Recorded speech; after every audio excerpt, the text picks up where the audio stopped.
Brussels is set to propose delaying its plan to rubber-stamp the Brexit trade deal until the end of April, it has emerged. The European Commission will ask the government for extra time to allow member states and MEPs longer to scrutinize the 1,246-page trade and cooperation agreement. Sources say Commission Vice President Maros Sefcovic could make an official request to Michael Gove as early as tomorrow when they meet in London for a session of the Brexit Joint Committee. The top bureaucrat was said to be pondering to delay the ratification process until April 30, according to insiders. The Brexit trade treaty is currently provisionally applied to allow the European Parliament time to examine the agreement before taking a final vote to approve it. Brussels had previously said the process would be complete by February 28, a date agreed with Westminster. Cabinet Office Minister Mr. Gove and lead negotiator Lord Frost have both questioned why the EU would need longer than agreed to sign off on the pact.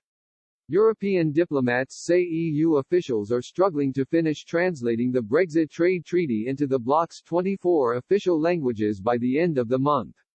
Any delay to the ratification process will not have any significant impact on the UK and EU's new trading relationship. The pact, agreed on Christmas Eve, is currently provisionally applied, enabling zero tariff and zero quota trade between the two sides. Lord Frost yesterday told the House of Lords EU Committee that the Commission had already made informal approaches. He said, "We have heard informally from the Commission today that we are likely to get a formal request to extend the 2-month period that is in the treaty for ratification on the EU side.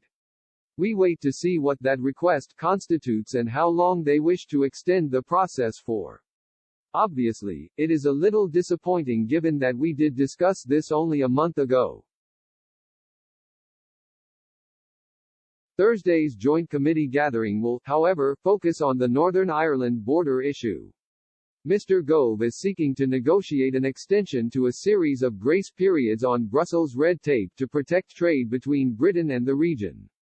The Cabinet Office Minister compared the current difficulties to a plane taking off. He said, "We all know that when an aeroplane takes off, that's the point when you sometimes get that increased level of turbulence," said the minister, who is in charge of implementing the Brexit deal. "But then eventually you reach a cruising altitude and the crew tell you to take your seat belts off, and enjoy a gin and tonic and some peanuts. We're not at the gin and tonic and peanuts stage yet, but I'm confident we will be." Ursula von der Leyen earlier conceded that she had made a mistake to threaten a hard border in order to prevent European-made vaccines slipping into the UK via the back door. She told MEPs, "The bottom line is that mistakes were made leading up to the decision and I deeply regret that. But in the end we got it right and I can reassure you that my Commission will do its utmost to protect the peace on Northern Ireland, just as it has done throughout the entire Brexit process." Her move to invoke Article 16 of the Brexit Treaty inflamed tensions in Northern Ireland.